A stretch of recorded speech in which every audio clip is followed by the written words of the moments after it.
Buenas tardes, les damos la bienvenida al ciclo de capacitación del Foro de Familia de la provincia de Mendoza. Este es el módulo 4, que habla de Sistema de Protección de Derechos de Niñas, Niños y Adolescentes, su actuación coordinada con el ETI y con los juzgados de familia. Agradecemos la presencia de la doctora Daniela Peralta, de la doctora Mariela Cano, juezas de familia, de la doctora Daniela Torres y de la licenciada Marcia Fuentes, que lo hacen en representación del ETI. Queremos decirles que a raíz de los pedidos que han habido en el centro de capacitación en cuanto al examen del módulo 3, que no lo han podido rendir, en cuanto a este pedido, ha resuelto el centro de capacitación que al momento de subir al aula virtual la clase de hoy, una vez que está editada, junto con el material y con el examen del módulo 4, se dará la apertura al examen del módulo 3 y del módulo 2. ¿Esto qué quiere decir? Que en oportunidad de rendir el examen correspondiente al módulo 4, van a poder rendir también el examen correspondiente al módulo 3 y al módulo 2, incluso quienes no pudieron hacerlo.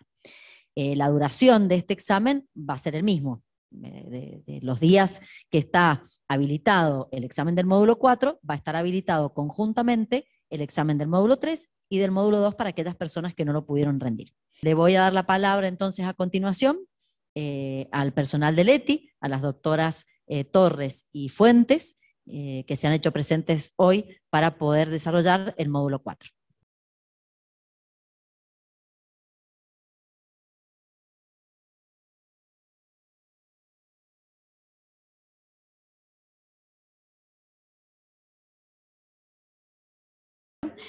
Yo voy a volver a introducirme para ya dejarle también la continuidad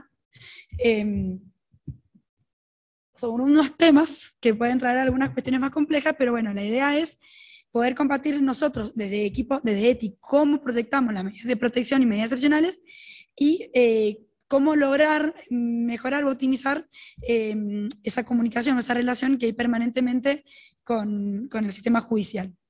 Medida de protección de derechos, un poco redundante, pero bueno, la volvamos a leer, son aquellas que se toman ante la amenaza o vulneración de los derechos y tienen como finalidad la preservación y restitución del disfrute y goce ejercicio de los derechos vulnerados y la reparación de sus consecuencias.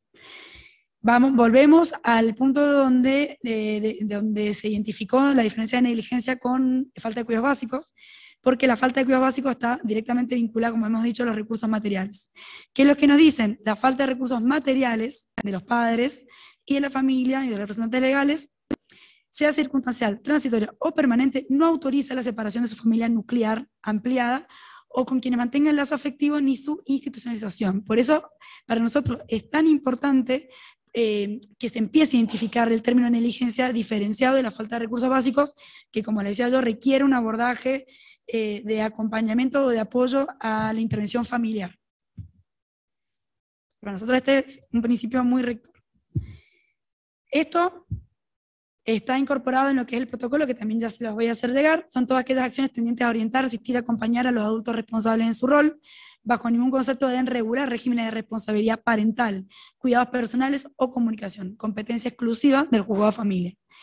Puede constituirse a otros adultos no progenitores como responsables o corresponsables de los cuidados y atención de las necesidades de los niños, niñas y adolescentes, siempre con el consentimiento de ambos padres, o cuando uno de ellos desconoce su paradero, se encuentra impedido de dar su consentimiento. En caso de no contar con dicho consentimiento, la medida sea de carácter excepcional. ¿Qué es lo que quiere decir esto? Traducido, todas las medidas que son de políticas o de acciones para reforzar el ámbito familiar son medidas de protección de derechos y pueden ser tomadas, como ya lo hemos explicado creo que anteriormente, por cualquier efector que intervengan con niños, niñas y adolescentes. Un ejemplo muy claro es una escuela puede hacer una derivación a un abordaje de salud integral o salud mental de un niño o niña que es estudiante, ¿no? Y eso es una acción de protección que no requiere, digamos, una medida específica administrativa. ¿De qué medidas estamos hablando acá? Son medidas que tienden también a asistir al rol familiar, pero que conllevan alguna separación con su medio familiar o algún corresponsable para el abordaje o para la continuidad de esa asistencia, y en ese caso, siempre que la medida tenga algún otro garante como decía yo, en tanto si acompaña al rol familiar o como si la medida es con un cambio de adulto, se requiere sí o sí para que esa medida sea una medida de protección administrativa el consentimiento de ambos padres. En caso de no contar, cuando hay una separación del medio familiar con el consentimiento de ambos padres, esa medida debe ser medida excepcional de derecho. Vuelvo a decir, esto es protocolo de intervención de los equipos técnicos interdisciplinarios. Este de hecho es un protocolo bastante anterior a las dos legislaciones que hemos mencionado, tres, con la 9054 que hemos mencionado, por lo cual, como les decía yo, estamos en constante reconstrucción permanente de lo que han sido las medidas para los abordajes. Otro tipo de medidas que puede tomar los equipos técnicos son medidas conexas. Incluso ustedes ven que todavía habla de órgano administrativo porque es una resolución anterior.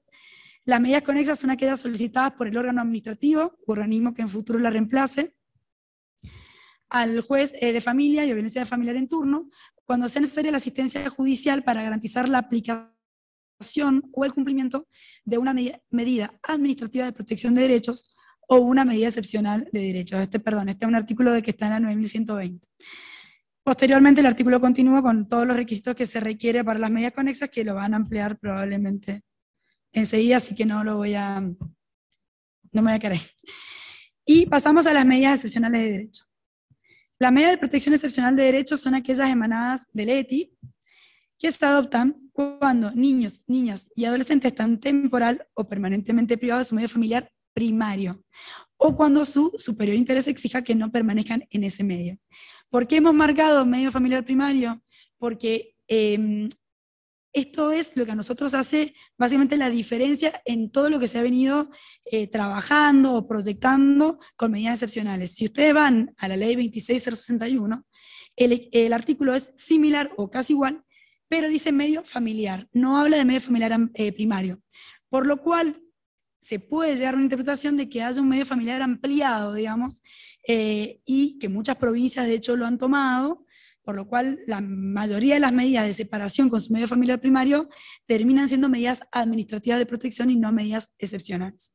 De todas formas, nosotros, tanto en la 9139 como en nuestro protocolo de interno, ha quedado, creo yo, un poco salvado con la determinación de que hablamos de separación del medio familiar primario, no hablamos de cualquier medio familiar. Se entiende medio familiar primario, padre, madre, tutor, guardador y hermanos. Estas medidas son limitadas en el tiempo, exigen control de legalidad por parte de la autoridad judicial y solo se pueden prolongar mientras persistan las causas que le dieron origen. Vuelvo a repetir, lo interesante o lo importante para debatir o trabajar es que lo ha establecido la 9139, es el medio familiar primario. Se adoptan cuando la decisión adoptada no cuenta, las medidas excepcionales, la decisión adoptada no cuenta con el consentimiento de los progenitores, y cuando aún con el consentimiento de los progenitores, estos no se constituyen como garante de derecho, habiendo agotado todas las instancias de acompañamiento y orientación de medidas de protección. ¿Sí? ¿Esto qué quiere decir? De que si aún teniendo el consentimiento de ambos adultos, de ambos progenitores, con respecto a la separación de ese medio familiar primario, si la situación no es reversible en el corto plazo, la medida por parte del equipo técnico tiene que ser medida excepcional de derechos.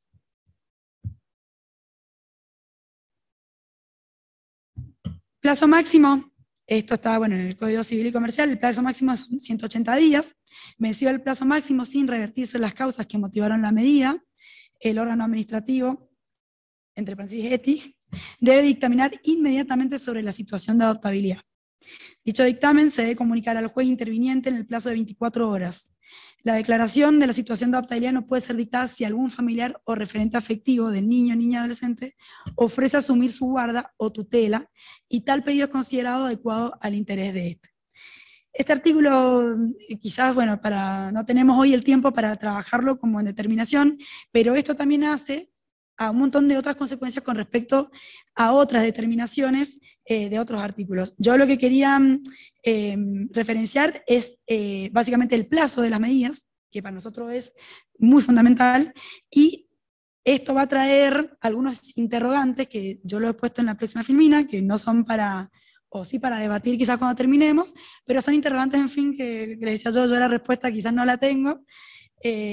Estaría bueno poder generar algunas respuestas en conjunto, porque esto es lo que va a llevar justamente a optimizar la articulación entre ambos organismos. Interrogantes. Cese de la medida administrativa. Está clarísimo, en este caso compartimos, ¿no?, tanto el protocolo ético como el artículo 112, que es cuando se produce la restitución o el cese de la vulneración de derechos y cuando se ha alcanzado la mayoría de edad. Y el interrogante quizás más fuerte viene con el cese judicial de la medida, que hablamos, que es cuando se otorga la guarda a un pariente, y especifica un pariente, por eso también otro debate respecto al 657, que implica el cese judicial. Esto es una pregunta que nos hacemos. ¿Qué implica el cese judicial? ¿Cesa también la medida administrativa? Digo, el cese judicial de la medida es el cese administrativo también de la medida. La medida tiene un plazo, como les decía recién, de 180 días. ¿Qué pasa entre el cese del ETI por restitución de derecho o por el vencimiento de esos 180 días y el otorgamiento de la guarda, digamos, si tomamos la taxatividad del texto, ¿no?, de un otorgamiento de una guarda definitiva? Y todos interrogantes pueden, si alguno tiene después respuestas también para ir poniéndolas también ahí virtualmente. ¿Qué pasa cuando la medida es con red comunitaria afectiva? ¿Puede solicitar la guarda en esto de que hay un artículo específico? Solicita directamente la tutela, son situaciones que se nos plantean permanentemente en el ETI. La situación de optabilidad no podría solicitarse, entonces quedamos entrampados en un artículo, creo yo, que habría que revisar, porque digo, habla de pariente, hablamos, artículo anterior, que no se puede pedir la adoptabilidad cuando hay un referente afectivo. ¿Qué respuesta damos en estos vacíos legales, ¿no? Y por último, que es quizás el que más se nos puede presentar, o el que más interrogante también nos lleva, es el cese judicial por la ilegalidad de la medida. Que dice, se declara la ilegalidad de medida excepcional de derechos adoptada por el órgano administrativo, bueno, organismo que en futuro lo reemplace. El juez dispondrá el archivo de expediente y entiendo el cese judicial de la medida. O sea, ¿qué situación queda el niño? Eso genera reintegro, genera una medida administrativa que todavía está vigente, ¿qué genera? O sea, ¿cuál es la consecuencia? Porque hay un archivo, incluso, de un expediente judicial, un cese que no sabemos si es judicial, si es administrativo, no sabemos si eso puede determinar un reintegro. O sea, el juez no puede tomar la medida, pero puede reintegrarla, puede cesarla. Creo que estas son unas discusiones de la naturaleza, digamos, nosotros tenemos que debatir respecto a estos artículos, y por qué no mejorarlas, ¿no? Y también otro punto de partida que también es para seguir trabajando, cuando hablamos que las medidas conexas son para garantizar otras medidas de protección. ¿Qué pasa cuando hay un adulto, ¿no?, que puede ir a solicitar la medida de previsión o una medida de conexa a un juzgado? ¿O qué pasa cuando no hay otra medida tras de esa conexa? ¿Quién la toma? ¿La debería tomar el ETI? Creo que, bueno, son algunos debates que hemos traído nosotros como interrogantes que nos suceden en la práctica del día a día, no son debates, digamos, solo filosóficos, jurídicos, sino que son los debates del día a día, que nos pasa cuando se nos vence la medida, cuando el ETI ya ha pasado segunda, 2, 3 medidas, no puede seguir tutelando, los plazos están vencidos, hay una restitución efectiva, en realidad la vulneración, que puede ser derecho a la salud y a la educación, pero tenemos ese vacío de que la medida judicial cesa con la guarda, es una guarda que tiene que tramitarse por otro expediente judicial. Bueno, interrogantes que nosotros les queremos dejar a ustedes para seguir trabajando. Incluso hay otro artículo que no lo hemos puesto acá, pero que también es muy interesante, que tiene que ver también con la voluntad, por ejemplo, de la progenitora de brindar, digamos, en adopción o en adopción, donde, por ejemplo, no se ha incorporado, o quedó, digamos, un vacío, no se incorporó a los equipos técnicos en ese momento, y pareciera que no intervienen, y así, bueno, un montón de otros debates que tendríamos, que está buenísimo este encuentro, porque nos da para poder trabajar estos temas. Así que bueno, les dejo para profundizar, cualquier consulta o duda supongo que virtual, y muchísimas gracias. Son los equipos comunitarios de acompañamiento familiar.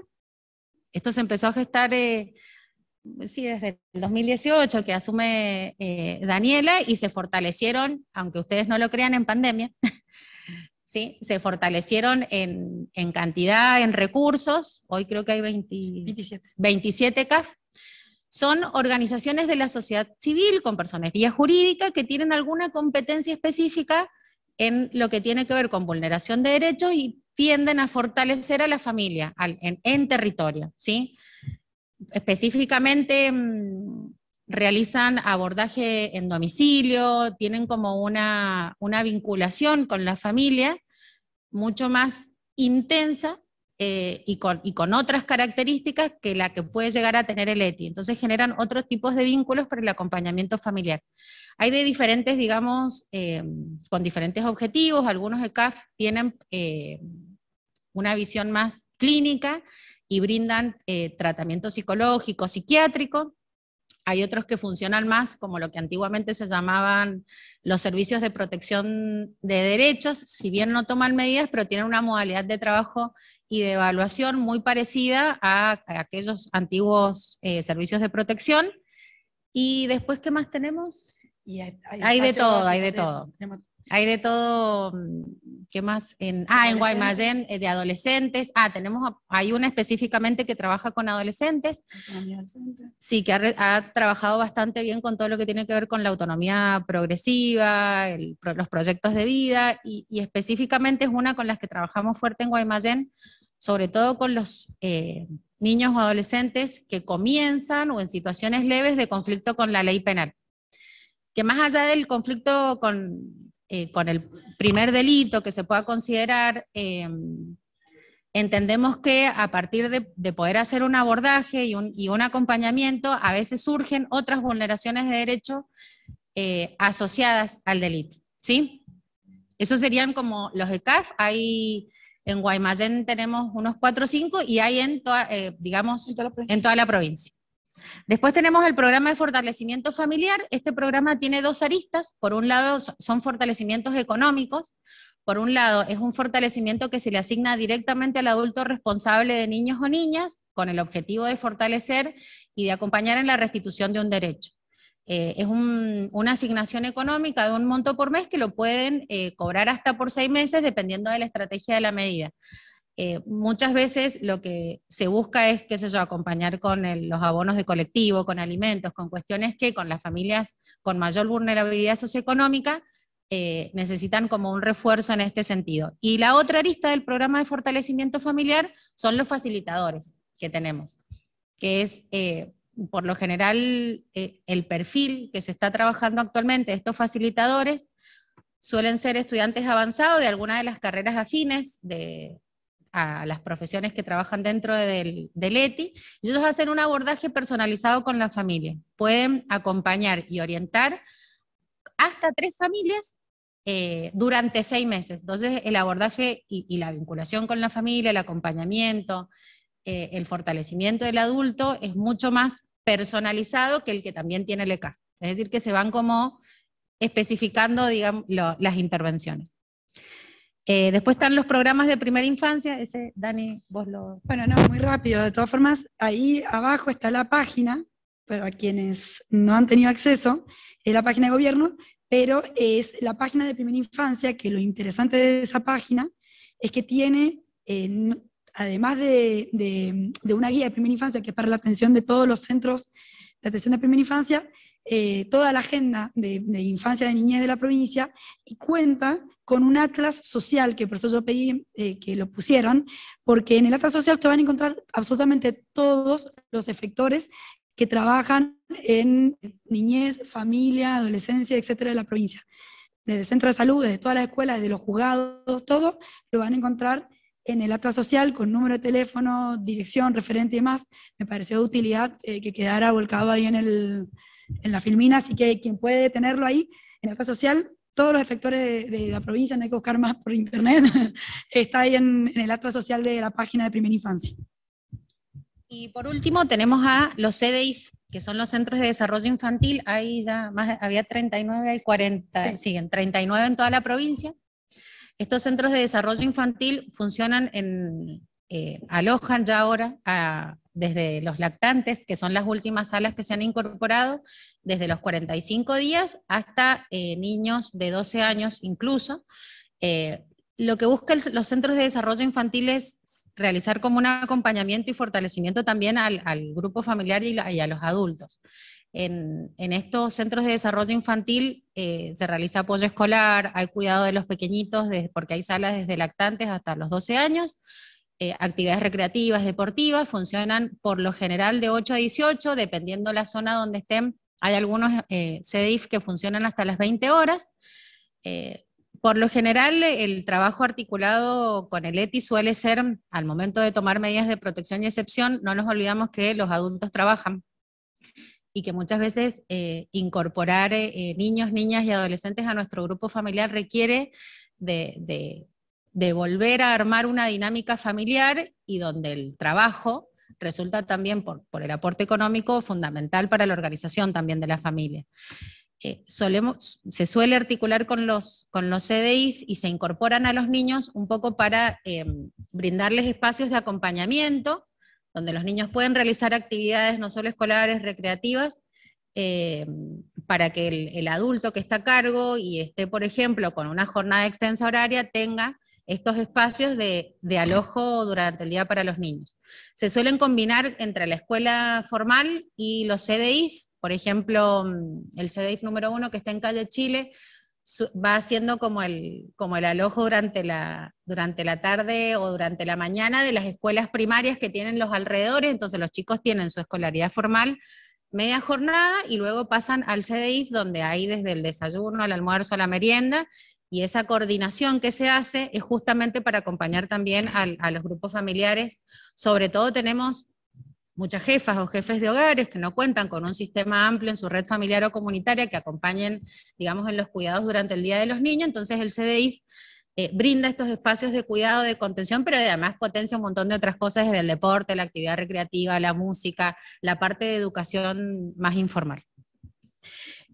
Y ahora pasamos a los indicadores, vamos a trabajar como rápidamente cómo es la dinámica de evaluación de los equipos técnicos interdisciplinarios, que están compuestos por diversidades de profesiones: psicología, trabajo social, el asesor legal y licenciados en niñez o psicólogos sociales. La parte distintiva de nuestro trabajo es que no realizamos ni un abordaje pericial, ni un psicodiagnóstico, ni un abordaje por completo desde lo social, sino que es un abordaje interdisciplinario que se basa en evaluación de indicadores. Y esa tarea es valoración de riesgo para poder gestionar el riesgo. Esto implica que, en función de las características de la vulneración de derechos, vamos evaluando y valorando cuáles son los indicadores que pueden o potenciar el riesgo o disminuirlo. La valoración de riesgos se compone de ver indicadores que son más estáticos y de aquellos indicadores dinámicos en relación tanto al riesgo como a la protección. Es una conjunción que se da en la valoración de riesgo para poder decir que un niño se encuentra en una situación de riesgo leve, moderado o grave en función de las características de la situación. Y la gestión de riesgo es justamente lo que hacemos como ETI, que es garantizar o administrar estas medidas de protección ante las situaciones. Nosotros los dividimos en tres. Las características, digamos, básicas que se van haciendo tienen que ver con características sociales, económicas, históricas, del contexto, lo comunitario, lo familiar, y vamos valorando. Los indicadores de riesgo grave, que tienen que ver con el maltrato, el abuso, la negligencia, los hemos expuesto acá en la filmina, y tienen que ver con lo sistemático también y lo crónico. Es decir, que a medida que disminuye la edad y aumenta lo sistemático o crónico de la vulneración de derechos en relación al maltrato, abuso y negligencia, los indicadores de riesgo van aumentando, ¿sí? Por ejemplo, en el caso del maltrato tenemos los daños físicos o severos, la convivencia con el adulto agresor, que no haya adulto garante. Eso es como común a todos los conceptos, tanto de maltrato, abuso sexual y negligencia, es que haya ausencia de adulto protector, ¿sí? Y quien ejerza la situación de maltrato, tanto desde lo sexual como lo físico o lo psicológico, sea conviviente o que tenga fácil acceso al niño o la niña. También la edad repercute mucho en las situaciones de maltrato. Muchas veces no aparece una evidencia física grave en relación al maltrato físico, pero se ejerce maltrato físico sobre un bebé, por ejemplo, de 1 año o de 2 años, que sus capacidades de poder pedir ayuda, por ejemplo, son casi nulas respecto de un adolescente, que por ahí, ante una situación de un maltrato físico con un cinturón o algún otro objeto, puede salir corriendo a pedir ayuda. En el caso de los bebés no. Por eso son indicadores que, mediante entrevista, nuestra tarea es puramente entrevista. Los psicólogos muchas veces pueden llegar a utilizar otras técnicas, pero no es indispensable que utilicen técnicas estrictamente psicológicas como son las proyectivas o estas otras cuestiones. Nuestra herramienta fundamental es la entrevista en sede administrativa y en territorio, porque contamos con movilidad para asistir al territorio. Es una evaluación procesal, también procesual, en realidad. No se limita como a ese momento único de la entrevista, sino que vamos recabando información de todo el resto de las instituciones, desde educación, de salud. Armamos como un diagnóstico de estos indicadores en forma más sistémica, ¿sí? No solo, por eso traigo a colación esto de que no hacemos pericia, porque tiene otra modalidad de intervención, y la pericia solo, digamos, toma los indicadores de esa entrevista en ese momento. El ETI busca también confrontar información con la escuela, con el hospital, con el centro de salud, con los referentes comunitarios. Esa es nuestra construcción de diagnósticos. Y ahí un poco expusimos los indicadores de riesgo grave, luego tenemos los indicadores de riesgo moderado, ¿sí? Y los indicadores de riesgo leve, y en función de esos indicadores es cómo deberíamos trabajar. Nosotros tenemos como una propuesta de trabajo en función de esta corresponsabilidad del sistema de protección, que al ETI deberían llegar a aquellas situaciones de riesgo grave, ¿sí? Con los indicadores más graves. En esta pirámide hemos puesto en los indicadores de riesgo grave los hospitales de alta complejidad, que son con los que trabajamos habitualmente, que es NOTI, Paro y 100 y Hospital Carrillo, digamos los que estamos en la zona norte. CIPAO, que es para las internaciones de adolescentes en crisis por salud mental. Esos serían, digamos, los efectores con los que contamos en la provincia de Mendoza para intervenir con indicadores de riesgo grave. Después los moderados tienen que ver con que no es necesario ya en ese momento implementar alguna medida de protección, pero hay que trabajar la restitución de derechos desde un nivel de complejidad medio, ¿sí? Y ahí tenemos PPMI, los infantos, DOAIT, que son el PODES, los ECAF y hospitales de nivel intermedio. Y los leves serían aquellos que deben trabajar en estos indicadores que nosotros proponemos de riesgo leve, que ahí entrarían los centros de salud, municipios, etc. La idea de la conformación del sistema de protección es que la medida de excepción o de protección sea el recurso último de privar al niño de su familia y poder trabajar más preventivamente que se llegue a estos indicadores de riesgo grave. Bueno.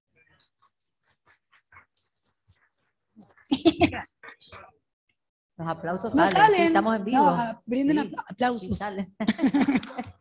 Ahí en el Bueno, muchísimas gracias. Hay creo que una o dos preguntitas, no se vayan.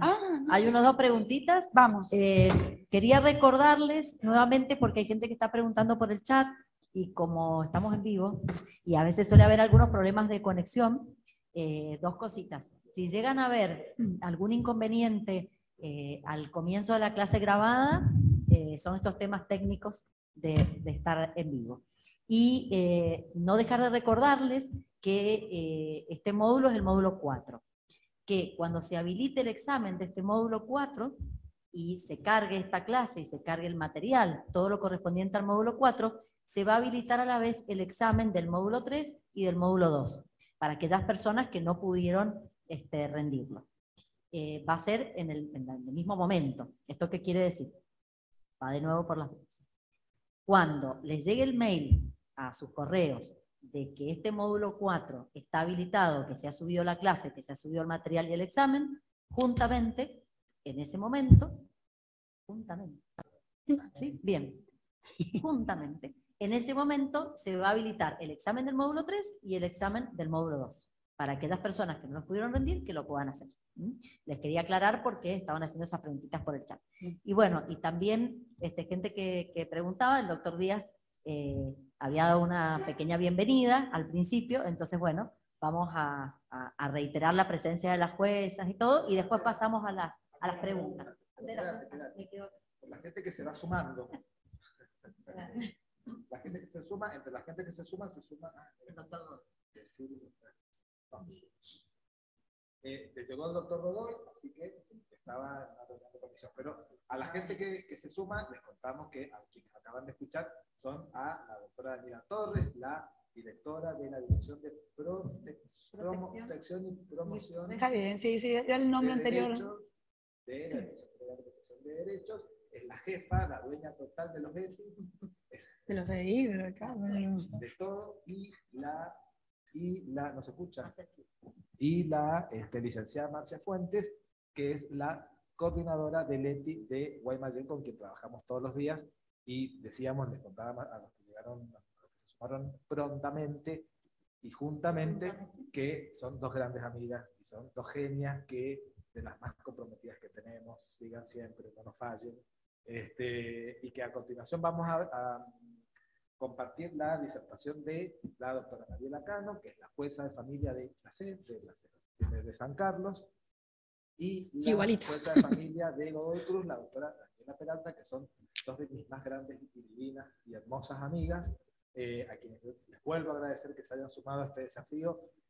Quiero aclarar que se sumaron voluntariamente y sin ningún tipo de presión. Están acá por su voluntad. Así que vamos, Marta, tenemos preguntas. Y ya las liberamos. No hay problema. Muchas gracias por haberse sumado siempre. A donde voy, a donde organizo algo, va Marcia, va Daniela Torres, no está hoy Belén Canafoglia, que también está siempre en la volada. Así que de verdad aprovecho para agradecerles por tantas. 1.000.000 de gracias. Han estado como siempre.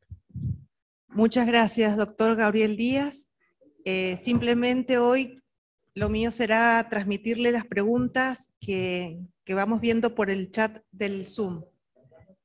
Me preguntan, hola primero. En cuanto al maltrato, se hace referencia a la proximidad temporal. ¿Cuál es el espacio de tiempo a tenerse en cuenta para valorar esa variable?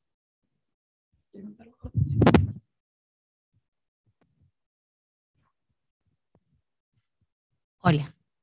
Por lo general, tanto para el abuso como para el maltrato, estuvimos trabajando sobre un protocolo de intervención que está como articulado con Fiscalía. Y mínimo lo trabajamos dentro de los 5 días para activar como un indicador de riesgo grave y evaluación inmediata de la situación para tomar algún tipo de medida.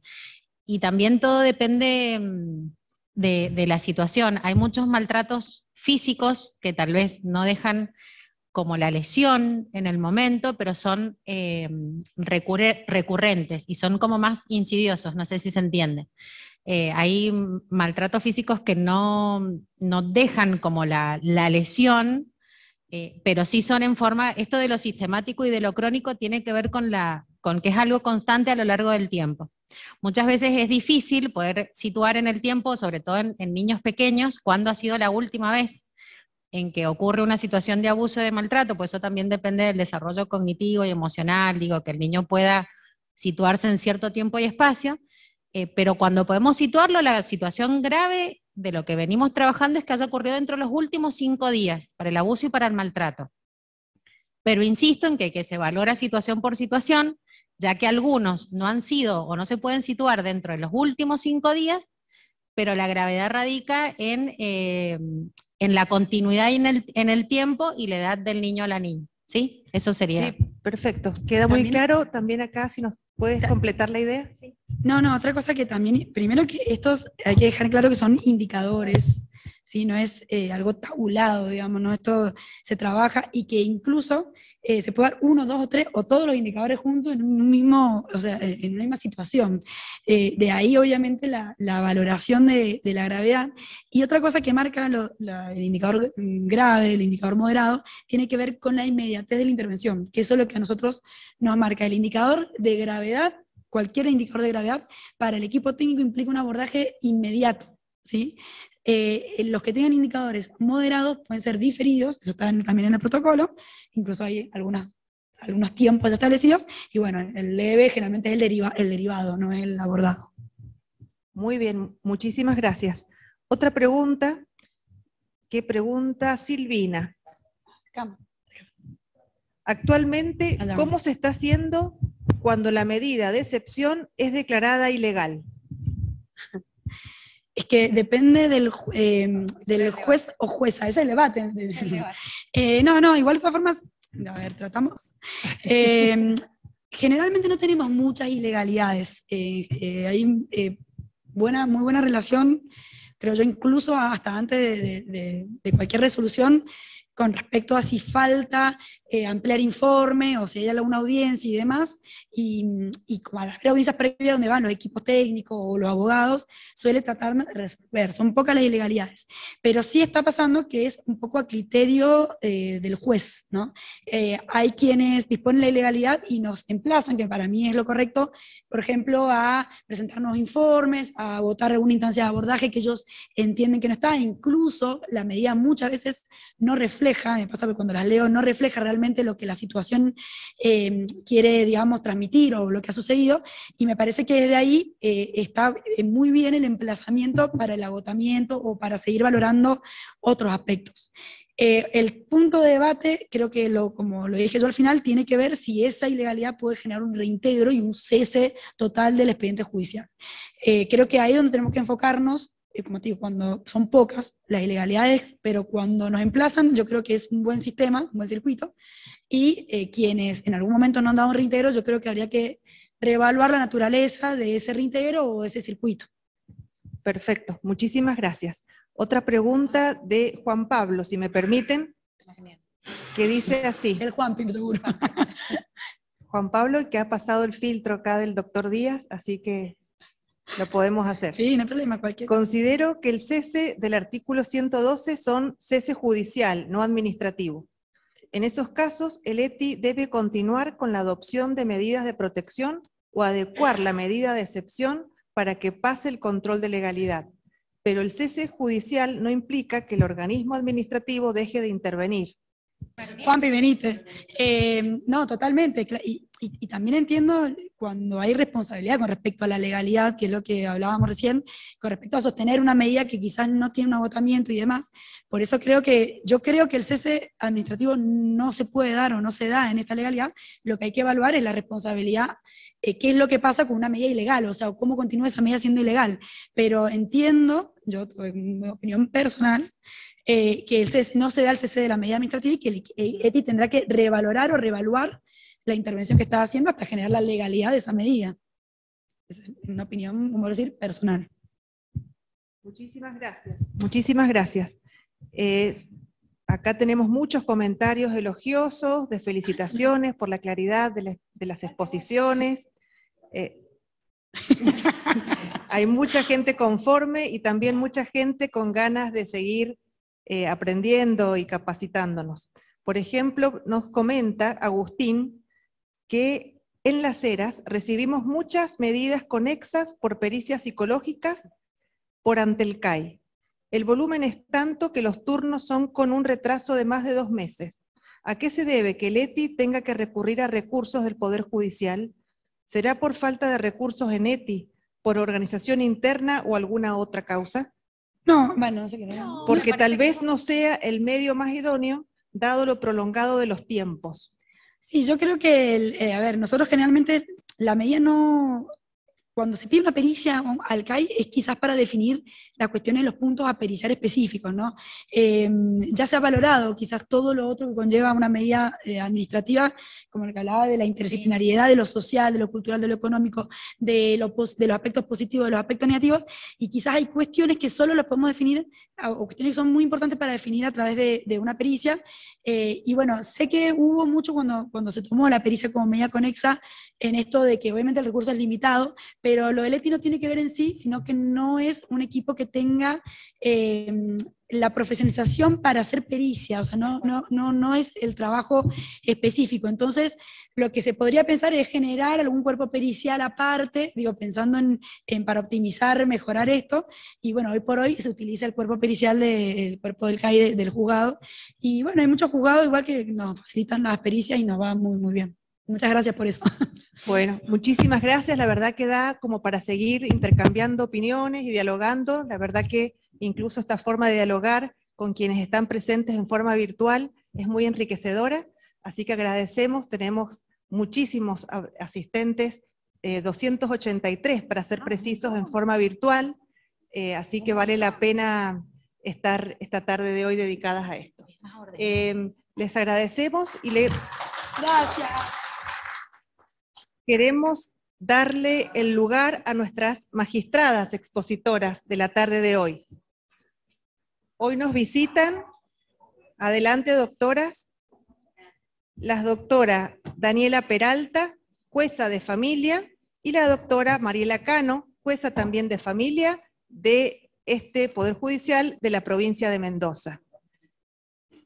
El centro de capacitación está muy conforme, muy satisfecho con la colaboración que ustedes nos están prestando. Le pedimos disculpas por estos inconvenientes ahora técnicos, sino de escenario, de escenografía, que estamos tratando también de ir mejorando sobre la marcha.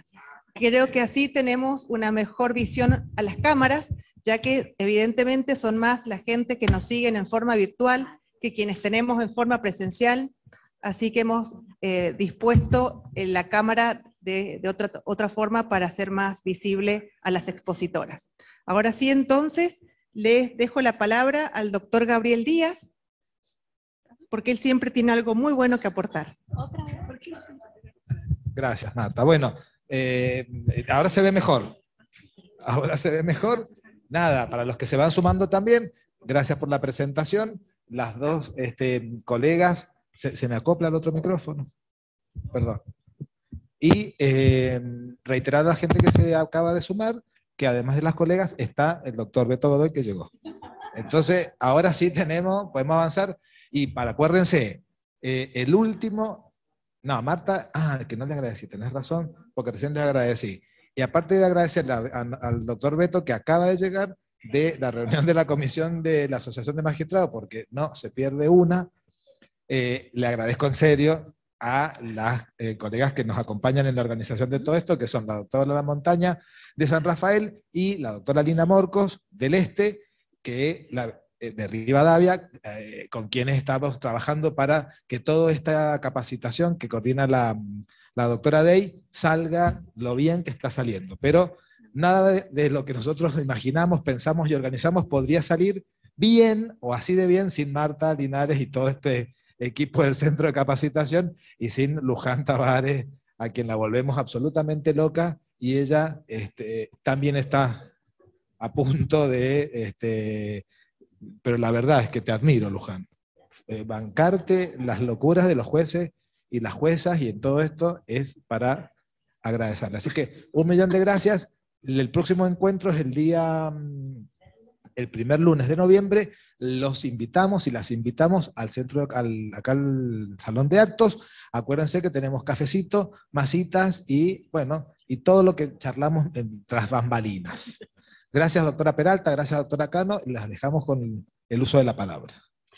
Bueno, muy bien, muchas gracias.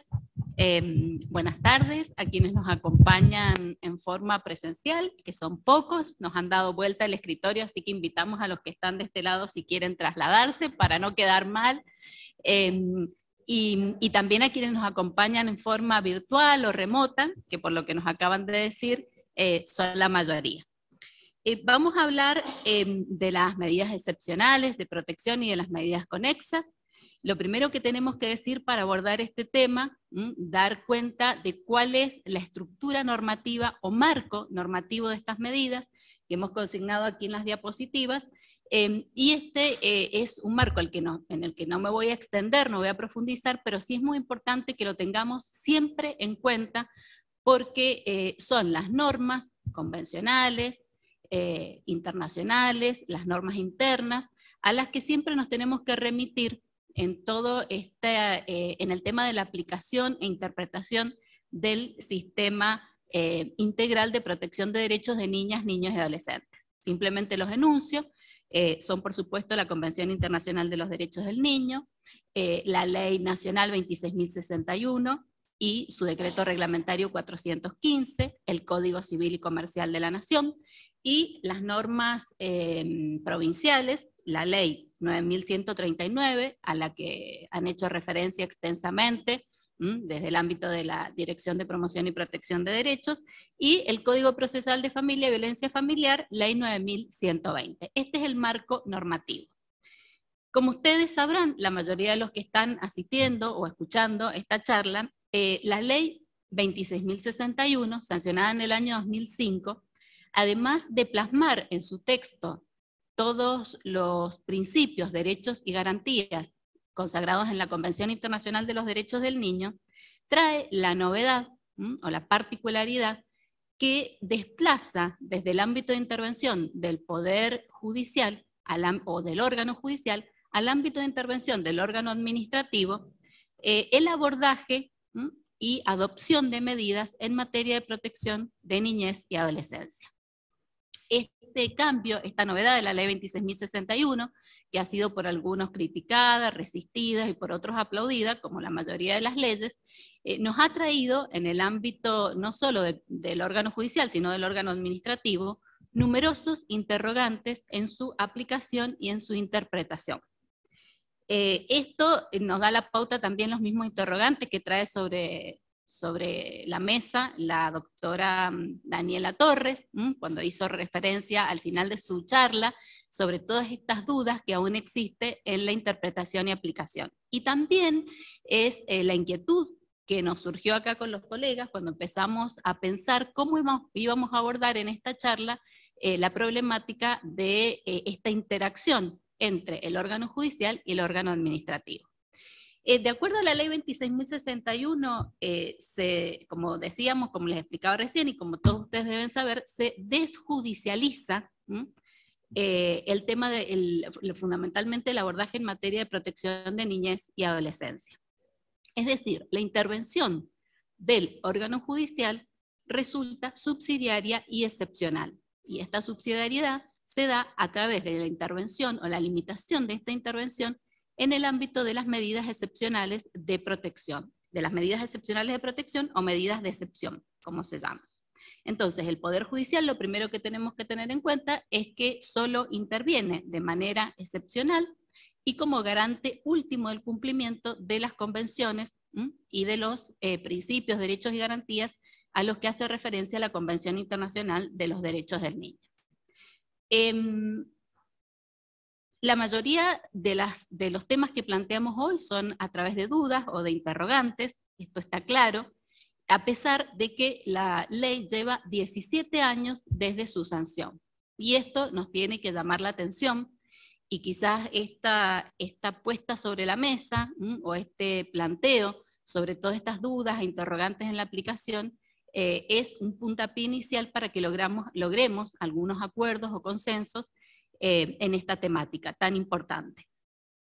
La primera pregunta que nos formulamos, por eso toda la exposición, la he organizado y la he plasmado a través de distintos interrogantes.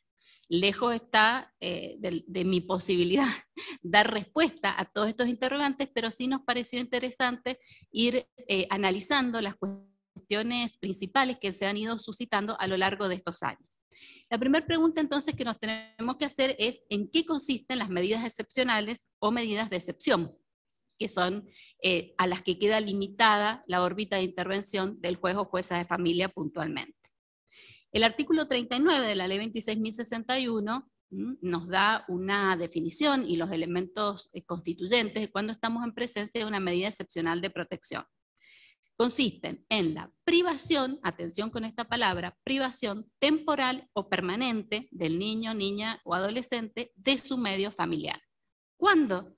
Cuando su superior o mejor interés aconsejen que no esté en ese medio familiar por mediar circunstancias graves. ¿Y para qué? ¿Cuál es la finalidad de la adopción de este tipo de medidas? La reparación, recuperación o reparación de estos derechos vulnerados. Entonces, definidas o delimitadas de este modo las medidas excepcionales, tenemos que analizar cuál es su diferencia o cuáles son sus principales diferencias con las medidas de protección.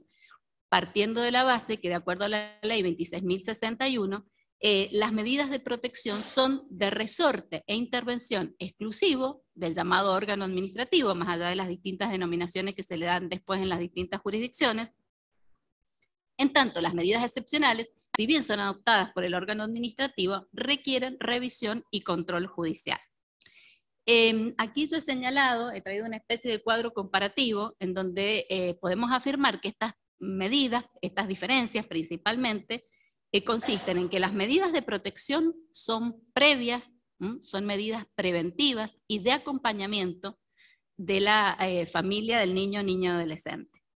Siempre se dan con el consentimiento de los progenitores, porque hay una intervención estatal en el ámbito familiar. Tienen como fin la accesibilidad a recursos, que esto ha sido ampliado y se ha explayado bastante la licenciada Marcia Fuentes y la doctora Torres, y también la preservación y fortalecimiento de los vínculos familiares con relación a los niños, niñas y adolescentes. Por supuesto, como les dije antes, no requieren de control del órgano jurisdiccional, del órgano judicial. En tanto, las medidas excepcionales son una consecuencia del fracaso de las primeras, es decir, son posteriores y subsidiarias. Pueden darse, como ya vamos a ver, con o sin consentimiento de los progenitores, implican una restricción al derecho a la libertad y al centro de vida del niño, niña, adolescente, de allí la gravedad, y por eso muchas veces sostenemos que el juez, jueza de familia, en estos casos funciona como una especie de juez de garantías, por la gravedad y por la privación de los derechos que se genera con la adopción de este tipo de medidas. Y como dije, requieren de control judicial. Entonces, aquí aparece el gran interrogante y lo que ha generado muchas dificultades y muchos criterios diferentes, y han existido y siguen existiendo fallos encontrados a lo largo y a lo ancho del país sobre cuándo estamos en presencia de una medida excepcional y cuándo estamos en presencia de una medida de protección. También un poco fue esbozado acá por la colega, pero esta primera dificultad nace del propio texto de la ley 26.061, porque se refiere a la privación del medio familiar. El decreto reglamentario de la ley, el decreto 415, da una noción sumamente amplia de medio familiar. Dice, se entiende por familia o medio familiar a los fines de esta ley a los progenitores, a la familia ampliada, a la red comunitaria, inclusive a los referentes o los vínculos significativos, a los referentes afectivos del niño, niña o adolescente. Y a la misma vez, el mismo artículo 41 de la ley 26.061 establece una especie de gradación, entendemos que es una especie de gradación, en la forma en que se deben adoptar las medidas excepcionales. Y establece en primer lugar la permanencia del niño o niña adolescente bajo el cuidado de algún referente de la familia o red ampliada, red comunitaria o vínculo significativo para el niño. Y el inciso siguiente dice, solo en casos excepcionales y como última alternativa se podrá recurrir a un medio, a la permanencia del niño, dice algo así como en un medio alternativo o distinto del medio familiar en este sentido amplio. Y agrega este inciso, solo en estos casos, o en estos casos, mejor dicho, la medida requiere de seguimiento del órgano administrativo y de revisión del Poder Judicial. Entonces, como ustedes podrán comprender, del análisis de la integración de estas normas y de la forma en que se consigna, hay quienes en principio entendieron y siguen entendiendo que solo estamos frente o en presencia de una medida excepcional de protección que requiere de control judicial cuando el niño, niña o adolescente es separado de su medio familiar en este sentido amplio, es decir, de cualquier, no solo de sus progenitores, sino de sus referentes afectivos, de su red familiar ampliada, o inclusive de la red comunitaria. La principal objeción a esta interpretación está dada porque la Convención impone la obligación, o el derecho, mejor dicho, de los niños, niñas y adolescentes de ser criados por sus progenitores. Entonces esta es la principal objeción a esta primera interpretación. En la provincia de Mendoza esto un poco se acota y se soluciona con la ley 9.139, cuando precisa, también tal como dijeron acá las expositoras que nos precedieron, que se refiere la medida excepcional de protección a la privación temporal o permanente del niño, niña o adolescente de su red familiar primaria. Y a la misma vez existe una reglamentación en el ámbito de la Dirección de Promoción y Protección de Derechos, una resolución administrativa que acota esta noción de red familiar primaria a los progenitores, a los guardadores o tutores y hermanos, es decir, a los progenitores y responsables legales o hermanos. Yo les he traído aquí, les he dejado un fallo de la Cámara de Apelaciones de Familia del año 2020, que me parece muy importante porque hace todo un análisis muy ordenado sobre estas cuestiones. Entonces, este es el fallo, sí, del año 2020, en el que hablan del consentimiento de los progenitores, que es otro de los aspectos que tenemos que tener en cuenta o que se ponen sobre la mesa a la hora de definir si estamos en presencia de una medida excepcional o no. En este caso, la Cámara de Familia dijo: el consentimiento de los progenitores para adoptar una medida que implique retirar al hijo de su medio familiar no es un requisito normativo contemplado en la ley, ni nacional ni provincial, y mucho menos sirve para calificar o distinguir la medida como de excepción o medida de protección, ya que las provincias no pueden modificar el sistema que se desprende de una ley nacional, por significar la ley 26.061 un piso mínimo. Dice en definitiva la Cámara en este fallo que el hecho dirimente o el elemento fundamental para definir si una medida es de excepción o es de protección nunca puede ser por sí solo el consentimiento de los progenitores. Esta es la doctrina de este fallo. Sin embargo, tenemos que considerar que el consentimiento de los progenitores es un elemento que, si bien, como acertadamente entiendo, sostiene la Cámara de Familia, es un elemento que no es totalmente extraño a la normativa vigente en este marco legal al que nos referimos precedentemente, ya que el artículo 9 de la Convención Internacional de los Derechos del Niño refiere que los Estados parte velarán porque el niño no sea separado de sus padres contra la voluntad de estos. Es decir, no es el único elemento a tener en cuenta el consentimiento o voluntad de los progenitores para calificar una medida como de excepción o de protección, pero es un elemento a tener en cuenta. ¿Cuándo? Sobre todo cuando estas medidas consisten en la permanencia del niño bajo el cuidado de su red familiar, de una red familiar que tiene significación en la vida del niño, niña y adolescente, como pasa muchas veces con los abuelos, los tíos, los padrinos. Fundamentalmente esto se nos presenta mucho en el ámbito judicial. Entonces, también aquí tenemos que recordar que el sistema se complementa, como vimos antes, con la normativa del Código Civil y Comercial de la Nación, que dentro del ámbito de la responsabilidad parental, del ejercicio de la responsabilidad parental, prevé la posibilidad de que los progenitores hagan una delegación en el ejercicio a través del artículo 643 y en otros supuestos distintos, con una intervención judicial, o ya allí no queda delegado a una cuestión estrictamente voluntaria de los padres, pero sí cuando existen causas graves, el 657 prevé esta delegación con la intervención o por decisión del juez cuando existan causas graves. ¿Qué quiero significar con esto? Que tenemos que siempre, por supuesto, atender a las particularidades del caso concreto, pero como para ir marcando algunos señalamientos, es muy importante considerar que, de acuerdo a la Convención Internacional de los Derechos del Niño y a todos los tratados internacionales, los primeros llamados por la ley para ejercer los derechos inherentes al cuidado de los hijos son los progenitores.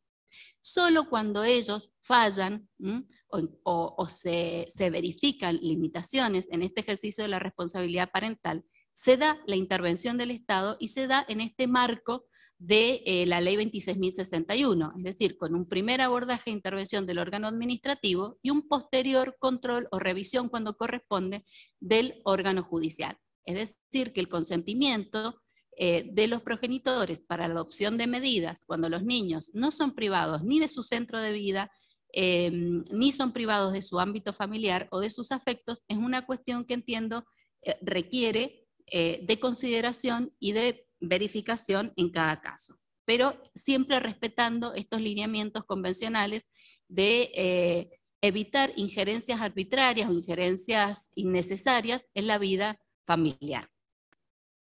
Bien, y relacionado con esto, también muchas veces se plantea en las audiencias, son algunos planteos que nos han hecho algunos abogados dicen, bueno, si este consentimiento de los progenitores es importante, cuando están de acuerdo en que los hijos, por ejemplo, suele suceder mucho cuando se adoptan medidas de institucionalización con los adolescentes, y los progenitores en las audiencias nos dicen, miren, nosotros estamos de acuerdo con la medida porque no podemos afrontar esta problemática que tiene de consumo, de situación de calle, no los podemos contener. Entonces nos dicen, bueno, si están de acuerdo los padres, no hay por qué considerar que esta medida sea excepcional y tampoco tiene por qué intervenir el juez o jueza de familia para controlar la legalidad. Aquí hay una diferencia fundamental con las situaciones que veníamos analizando, a mi entender, respecto de aquellos casos en que el niño o niña adolescente permanece en su ámbito familiar considerado en forma amplia.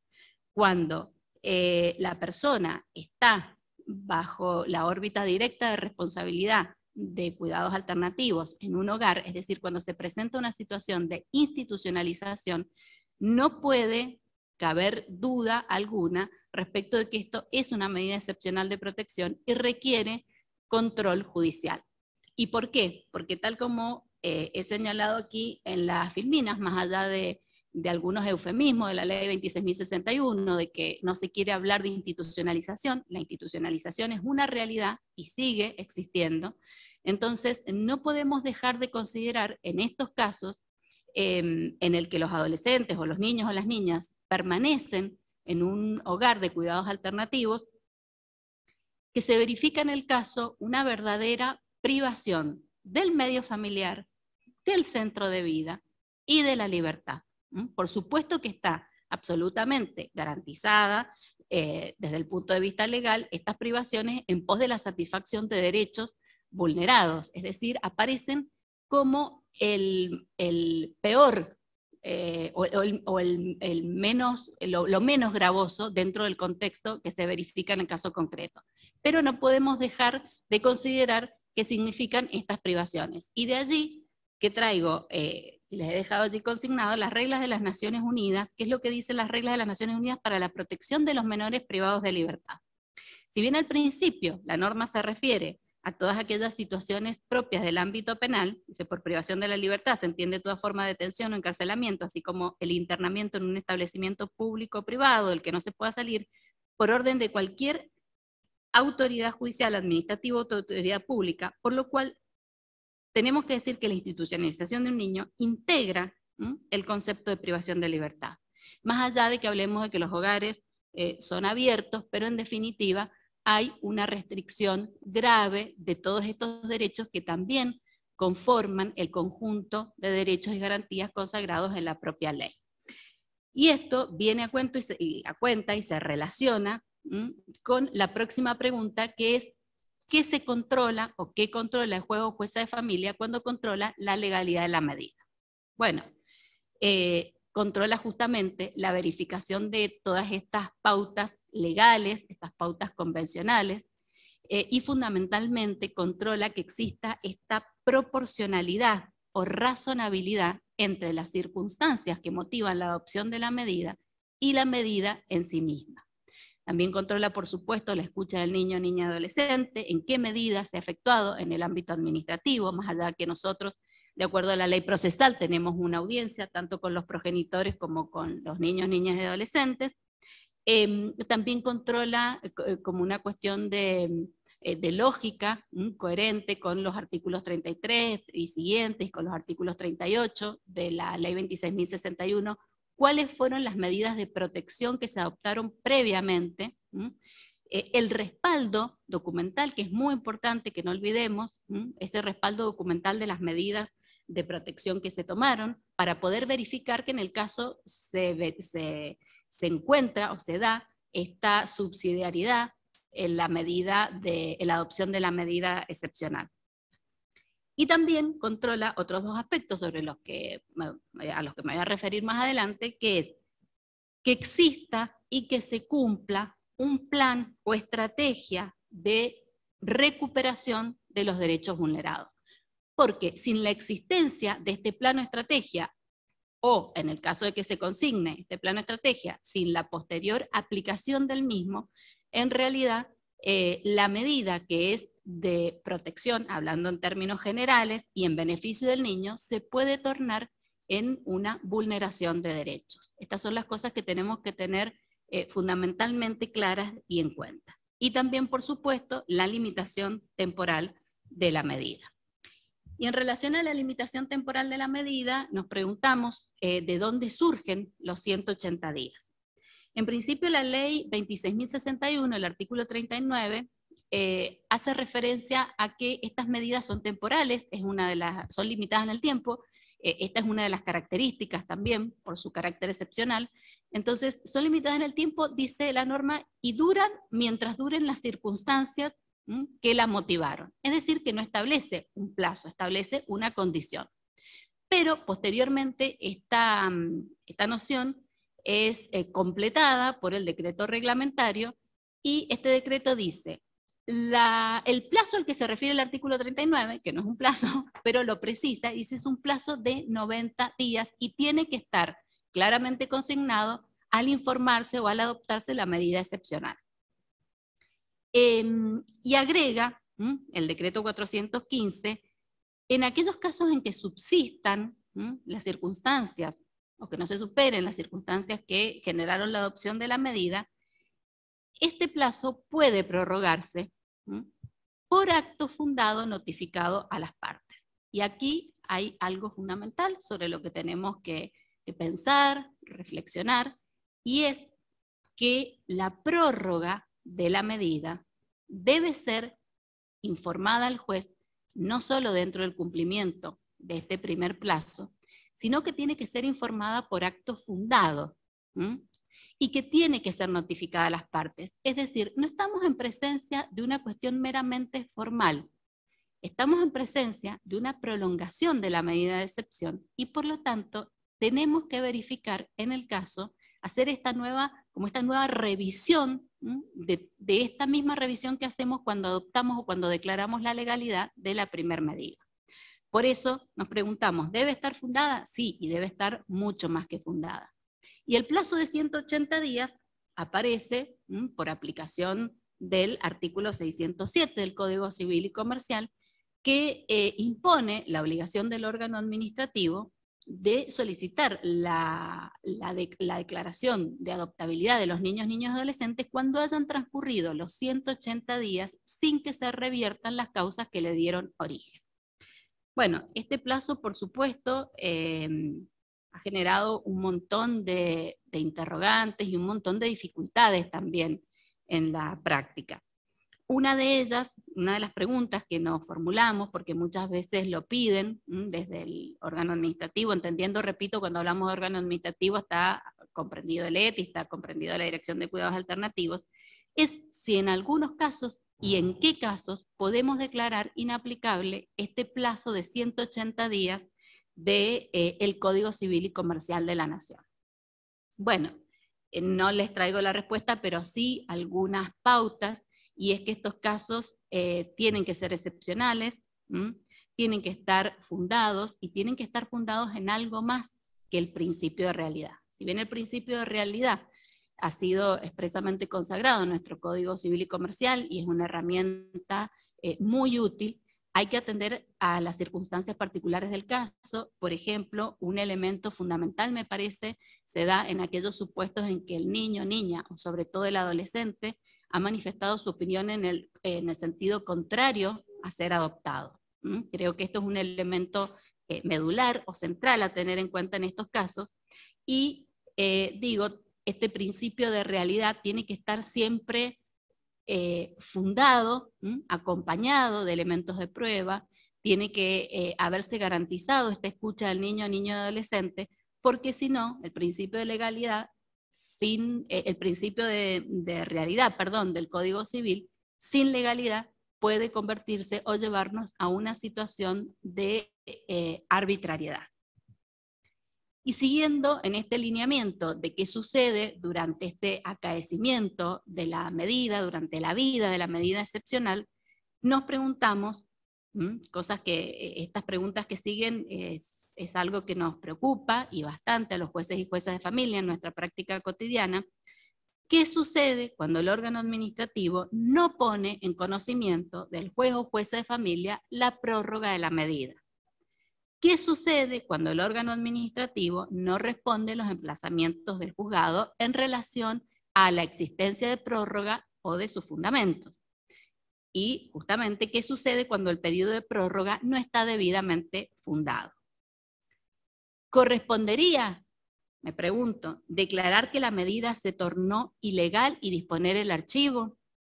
¿Correspondería adoptar medidas desde el órgano judicial sustituyendo el accionar del órgano? ¿Podríamos aplicar sanciones de conformidad al artículo 804 y concordantes del Código Civil y Comercial de la Nación? Bien, hay algunas que son de sencilla respuesta, como por ejemplo, ¿qué sucede cuando el pedido de, entiendo yo que son de sencilla respuesta, cuando el pedido de prórroga no está debidamente fundado? Me están haciendo señas que ya está. Y me faltan bastante. Bueno, ahí redondeo. ¿Qué sucede entonces cuando el pedido de prórroga no está debidamente fundado? Entiendo que es bastante sencillo porque allí se le puede pedir en esta interacción o comunicación entre el órgano judicial y el órgano administrativo que aclare los fundamentos. Podemos adoptar medidas sustituyendo el accionar del órgano de acuerdo a todas las normas que venimos mencionando y a esta diferenciación en el accionar o en la competencia del órgano administrativo y del judicial. Entendemos que no podría. Y bueno, traigo más o menos en este lineamiento un fallo también reciente de la Cámara de Familia de la primera circunscripción en relación a un caso en el que el juez de grado realizó luego de concedida una prórroga, realizó diversos emplazamientos al ETI y ninguno de ellos fue cumplido. Por ende, el magistrado considera acreditados los incumplimientos del ETI y considera acreditados los incumplimientos del ETI en la realización del seguimiento, en la información, en el impulso procesal, y declara el cese por vencimiento de la medida, considerando que la misma se ha tornado ilegal. La DGP apela y la Cámara de Familia decide revocar el fallo y le impone al organismo responsable, al ETI de Godoy Cruz, la obligación de definir lo que mejor se adecue a la situación de los niños en la actualidad.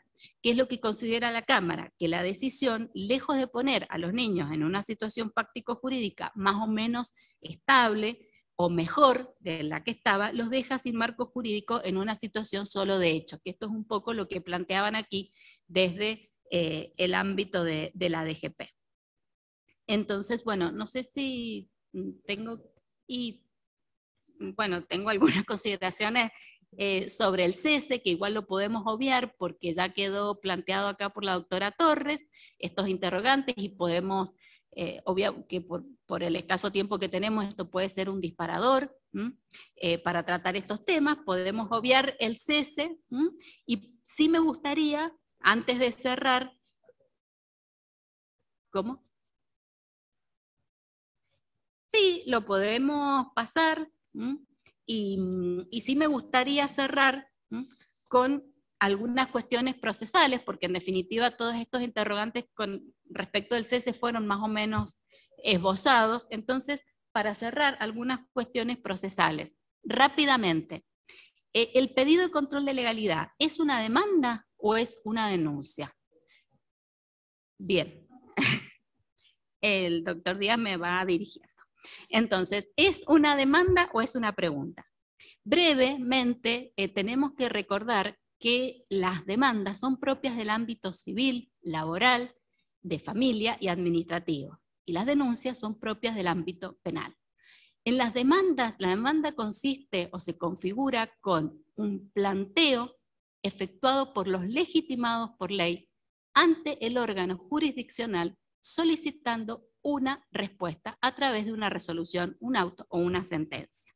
Requieren patrocinio letrado, requieren un fundamento fáctico y jurídico claro y prueba que los acompañe. En cambio, la denuncia, como les decía, propia del ámbito penal, puede ser efectuada, en principio, por cualquier persona, no necesariamente en todos los casos por el legitimado, pone un hecho en conocimiento de una autoridad, que puede ser la autoridad judicial o puede ser la autoridad policial, y es esta autoridad, a través de los mecanismos de distribución de la competencia, que se aboca a conocer la denuncia de este hecho para determinar si se configura o no un delito.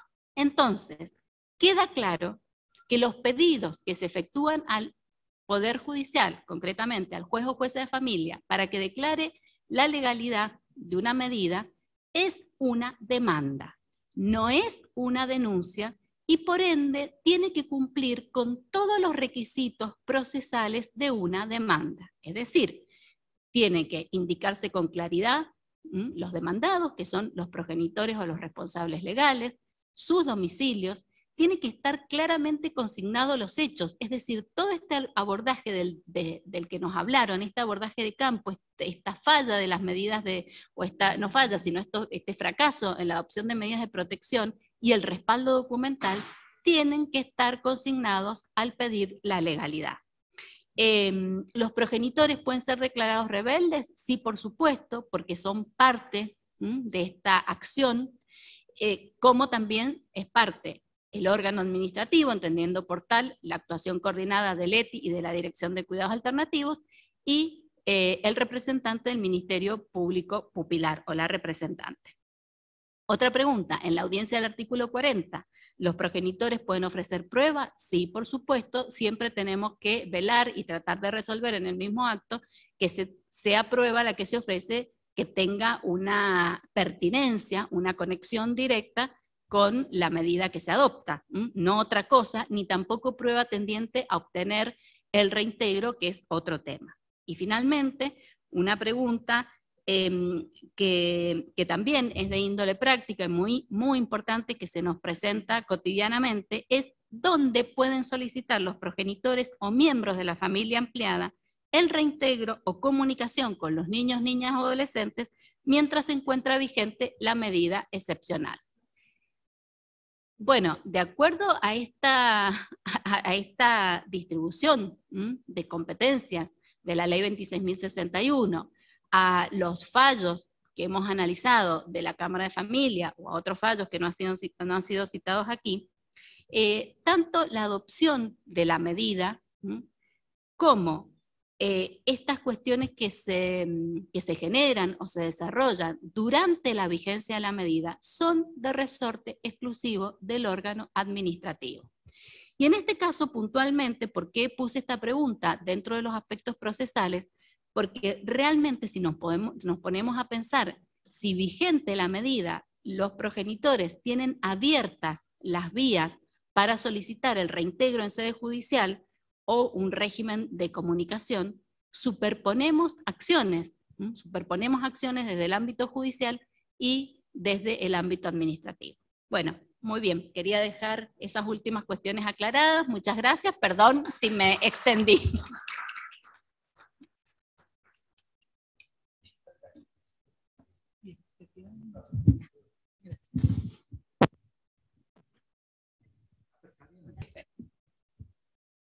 Bueno, buenas tardes a todos.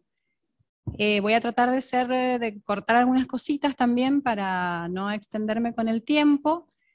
De todos modos he tratado de poner algunos sumarios de jurisprudencia entre las diapositivas para que les quede como material, con algunos criterios o pautas que nos ha ido dando la Cámara de Apelaciones. Así que bueno, eso es lo que voy a tratar de ir pasando más rápido para que no nos demoremos. Me toca hablar de las medidas conexas, para completar, digamos, todo el esquema de protección que nos trae la Ley 26.061 y la 91.39 a nivel provincial. Ya las definió la doctora Torres, son aquellas solicitadas por el ETI al juez en turno con competencia territorial, cuando sea necesaria la asistencia judicial para garantizar la aplicación o el cumplimiento de alguna medida de protección de derechos o de alguna medida excepcional de derechos. En los mismos términos la define la Ley 91.39, y de esa definición podemos ya adentrarnos en algunas cuestiones procesales que nos llevan a la práctica, puntualmente. En primer término, la naturaleza jurídica, es decir, es el propio Código Procesal de Familia cuando las define, que continúa diciendo que el ETI debe acreditar sumariamente la verosimilitud del derecho y el peligro en la demora. Esto nos permite considerar a las medidas conexas como medidas de tinte cautelar, ¿sí? Podríamos decir también similares a las autosatisfactivas, pero dadas estas exigencias o estos recaudos procesales que se exigen para su procedencia, tienen más que ver con las medidas cautelares estrictamente. Incluso lo que más, a mi criterio, las define o nos lleva a definirlas de ese modo, es su carácter instrumental y su carácter de medidas asegurativas. Es decir, es el propio código el que nos dice que son medidas para garantizar el cumplimiento o la ejecución de otra medida de protección, ya sea de las medidas de protección integral o de las medidas excepcionales de derecho. Esto un poco respondiendo a la pregunta que planteaba la doctora Torres, que bueno, en los casos en que los planteó es mucho más complicado responderla, pero bueno, si hay tiempo podemos llegar a dar algunas alternativas de respuesta. El hecho de que sean medidas cautelares también nos lleva un poquito a lo que plantea la doctora Peralta recién con respecto al pedido de control de legalidad, de si es una demanda o si es una denuncia. En este sentido también entendemos que las medidas conexas son demandas, porque hay una petición concreta y clara ante el órgano jurisdiccional por un legitimado, que claramente es el ETI, y con recaudos procesales que hay que cumplir. Por ende, también debe cumplir con los requisitos de una demanda, y especialmente ser autosuficiente, es decir, darle al juez todos los elementos necesarios como para que pueda resolver por su procedencia o no.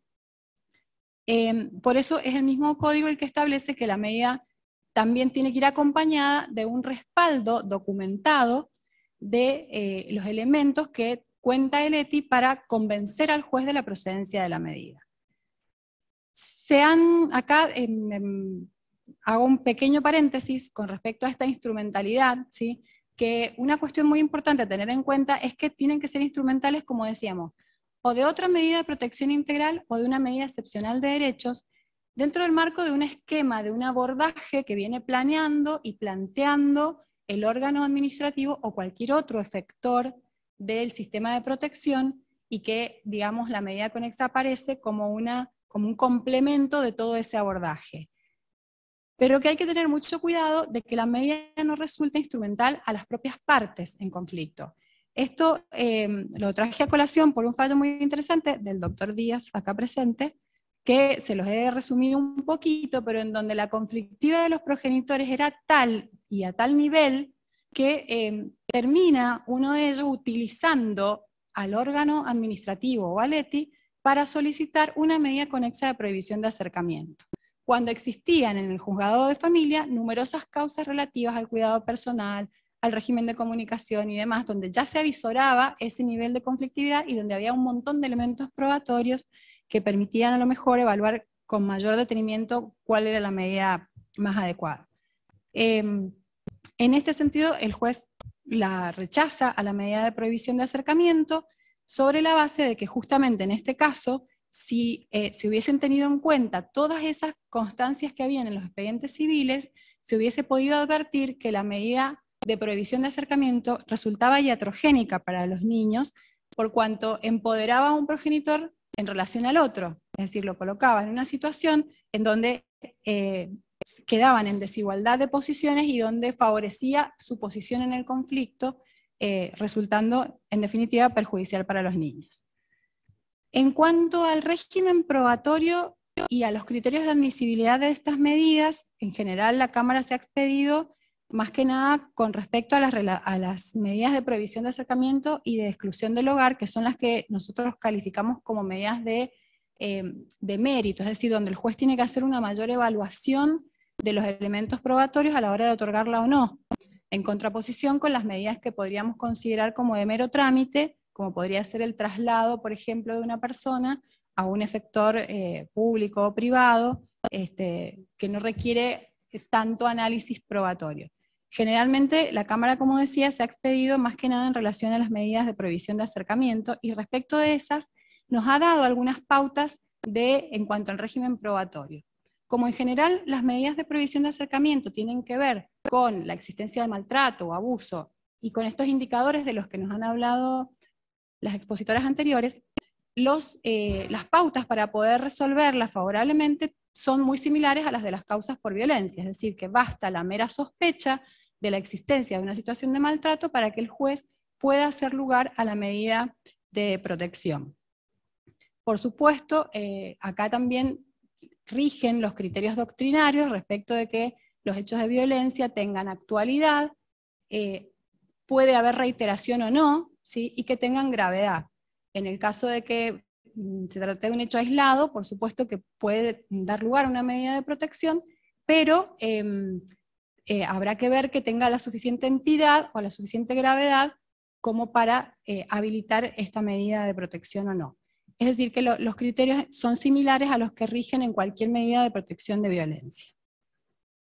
También en un fallo, lo voy pasando rapidito, de todos modos los tienen ahí citados, también en un fallo del año 2020, este que tienen acá en la diapositiva,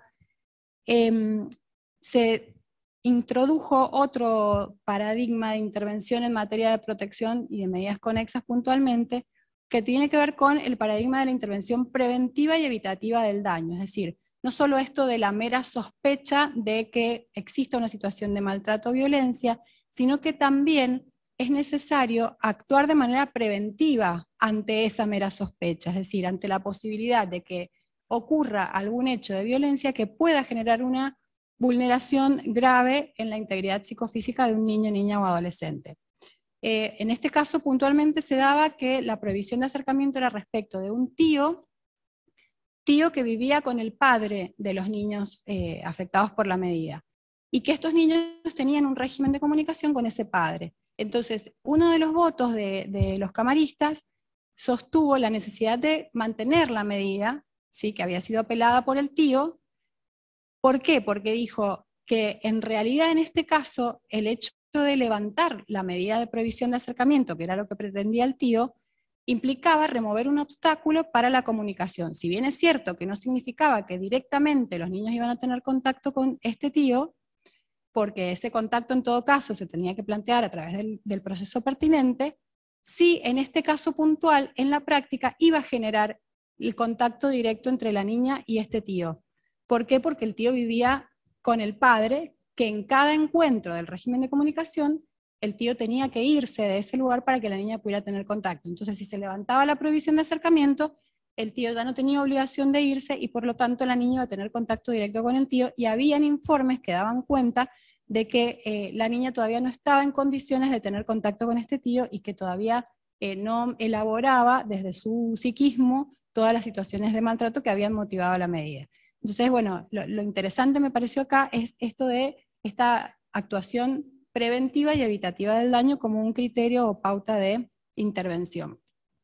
En cuanto a cuáles son las medidas conexas, bueno, las tenemos definidas en el artículo 115, el allanamiento de domicilio, puede ser con habilitación de día, hora y lugar, el traslado de personas a dependencias públicas o privadas, la prohibición de acercamiento y exclusión del hogar, que es la más corriente y, como decíamos, la más de mérito, en donde el juez tiene que valorar los recaudos procesales, las pericias psicofísicas solicitadas por el ETI en casos complejos y que se van a llevar a cabo por el CAI. Esta medida, como planteaban en una de las preguntas que le hacían a la doctora Torres recién, que son tantas a veces que es imposible hacerlas con tiempo y que los turnos se van prorrogando demasiado en el tiempo. Creo que el artículo es claro en cuanto a que se trata de una medida excepcional. Se ha discutido mucho sobre la naturaleza de esta medida y siempre desde el inicio y desde la puesta en marcha de la ley 26061 en la provincia se consideró que por naturaleza no son medidas conexas. ¿Por qué? Porque no es necesaria la asistencia judicial para que una persona sea peritada por un profesional de la salud. Es decir, es algo que el ETI podría perfectamente hacer a través de sus propios profesionales sin necesidad de una orden judicial. Pero bueno, se introdujeron como medida conexa en el código, están autorizadas en tal sentido, pero claramente el hecho de que se las habilite en casos complejos, entiendo que nos habla de una excepcionalidad y que hay que ser, digamos, restrictivos tanto a la hora de solicitarlas como a la hora del juez disponerlas, ¿sí?, acreditando por qué el caso es complejo y por qué no se puede abordar por un perito de otro efector de salud. adhieron esto a la moción de la doctora Torres en cuanto a que estaría bueno contar por ahí en el sector administrativo con un órgano pericial específico que se ocupe de estas medidas. Y el artículo termina diciendo que también pueden disponerse como medidas conexas toda otra que sea necesaria en donde sea requisito la intervención del juez en la restricción de derechos que supone toda medida conexa. Y esta ventanita que nos abre el artículo permite y nos da claramente la idea de que no es una enunciación taxativa, sino que se abre un amplio abanico de medidas conexas que se pueden disponer siempre que sea necesario restringir derechos y para ello una orden judicial. Entre esas medidas, por ejemplo, podemos citar los casos de algunos trabajadores por ahí golondrina que vienen de otros países, en donde muchas veces resulta una situación de vulneración de derechos para los niños que viajan con esos trabajadores, que se detecta por el ETI que interviene y que advierte que la mejor medida tal vez es que este niño vuelva a su centro de vida o con algún familiar en su país de origen. Entonces es necesaria la autorización judicial para salir del país y esa es la medida conexa que se solicita. En cuanto a la efectivización de la medida, el Código Procesal de Familia nos habla de dos modos de efectivizarla. Dice que cuando la medida requiera una articulación o una coordinación entre la autoridad judicial y la autoridad policial, debe ser ejecutada por el órgano judicial. El típico caso del allanamiento de domicilio o de la prohibición de acercamiento, en donde es necesario notificarle a la persona prohibida de acercarse la medida. O una exclusión del hogar, donde directamente es necesario que la policía acuda al lugar y lo saque del hogar. Pero siempre deben realizarse con acompañamiento del ETI. Claramente porque el ETI es el legitimado activo, como dijimos, porque el ETI es parte en el proceso y porque no puede desentenderse de las propias medidas que ha solicitado. La efectivización de las demás medidas se lleva a cabo por el ETI, que en el plazo de 24 horas tiene que informarle al juez de su cumplimiento. Por ejemplo, el caso de las pericias psicológicas, en donde el juez decidirá que la medida se hace a través del CAI, se fijará el turno y ese turno puede ser notificado y debe ser notificado directamente por el ETI. Bueno, eso lo vamos a pasar. Algunos planteos en la práctica que pueden generar, o que han generado algunas cuestiones, tienen que ver con las vicisitudes posteriores a la medida. En primer término, la medida de prohibición de acercamiento, como es una medida emanada de la autoridad judicial, obviamente puede ser objeto de apelación. De hecho, los fallos que hemos traído a colación son todos apelaciones de medidas de prohibición de acercamiento. La Cámara se ha encargado de aclarar en todos los casos que la apelación implica, como vía recursiva que es, discutir si los recaudos procesales y de fondo que exigían la disposición de la medida se han dado en el caso concreto o no. Si la medida parece como justa y adecuada a lo que está establecido normativamente o no. Y entonces la respuesta de la Cámara será revocarla o confirmarla. En cambio, otra de las vicisitudes que podemos tener a nivel procesal y que nos llegan a la Cámara en esta instancia es el pedido de levantamiento. Esto también la Cámara ha aclarado en el pedido de levantamiento de la medida que se tramita ante el mismo juez que la dictó. El objeto ya no es discutir si la medida estuvo adecuadamente tomada y si se dieron las circunstancias que la habilitaban, sino demostrar en todo caso que esas circunstancias ya no existen o se han modificado, y que por lo tanto la medida ya no es necesaria ni conveniente a la protección de los derechos del niño. Este pedido de levantamiento tramita, como dijimos, ante el juez que dictó la medida, y la vía procesal para ello ha sido, en la práctica de todos los juzgados de familia, la vía incidental.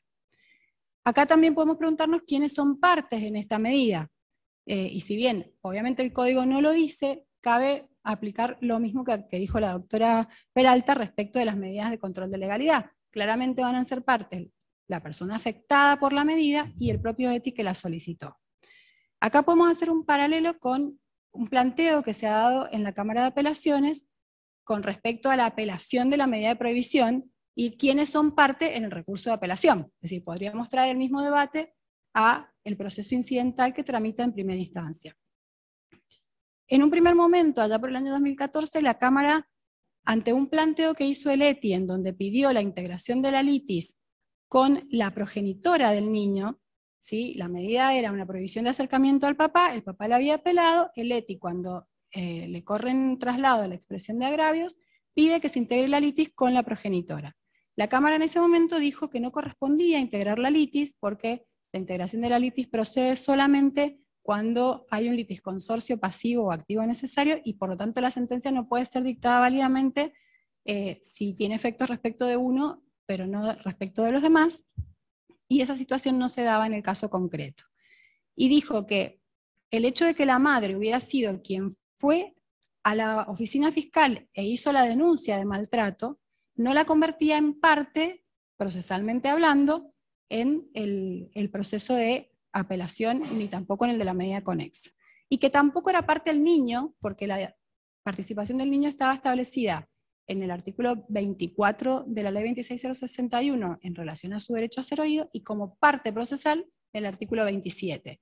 Y que en este caso concreto no se daba ninguna necesidad, digamos, de introducir al niño como parte, por lo tanto la madre no podía participar ni como representante legal de su hijo, ni ella misma por derecho propio.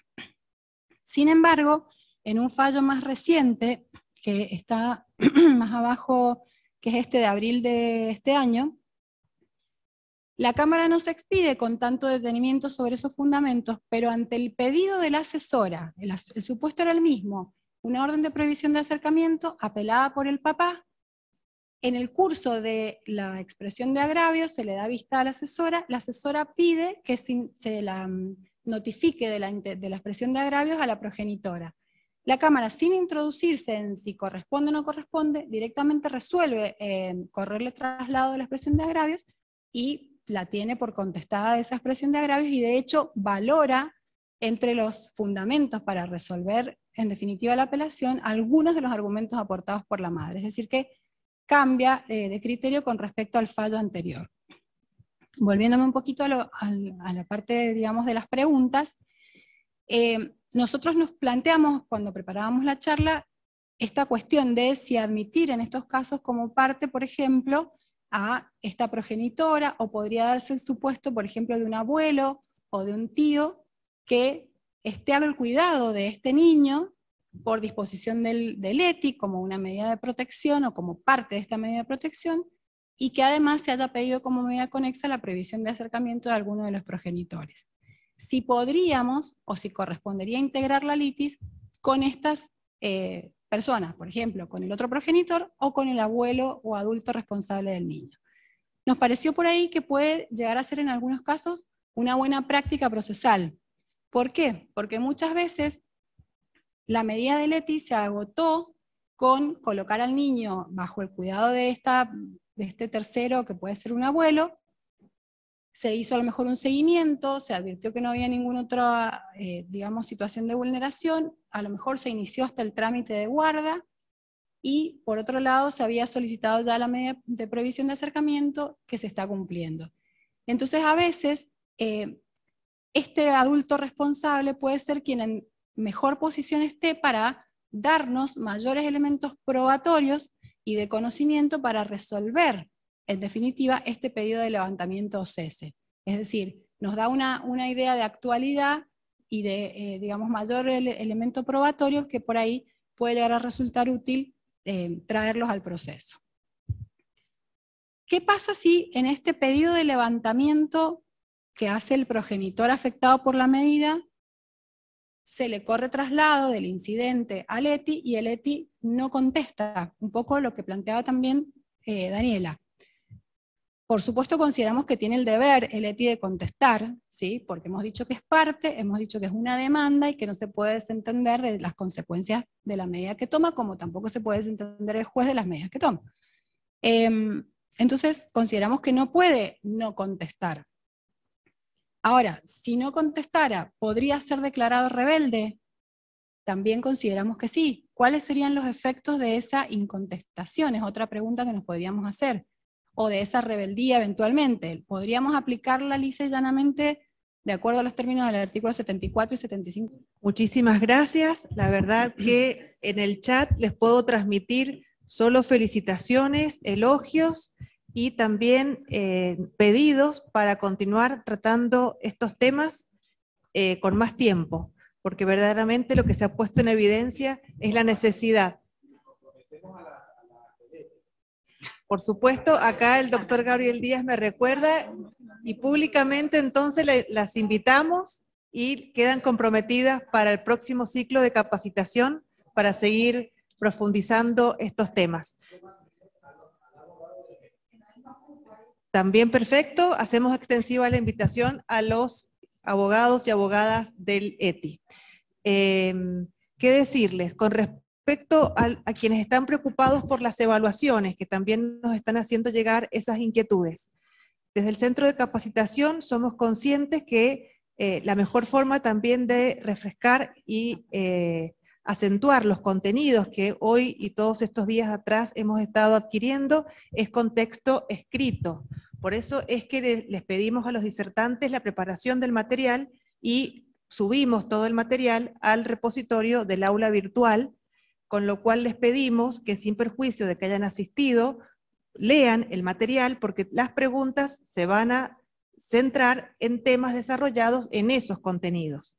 Así que es muy importante que ustedes visiten la página, conozcan nuestra página virtual, que también es una forma de interactuar con nosotros. Hay también allí un foro y está guardado todo el material, además de los videos. Los videos también son sumamente ricos, tanto para quienes estamos acá en forma presencial como para los asistentes, que en la tarde de hoy casi llegamos a los 300 personas conectadas.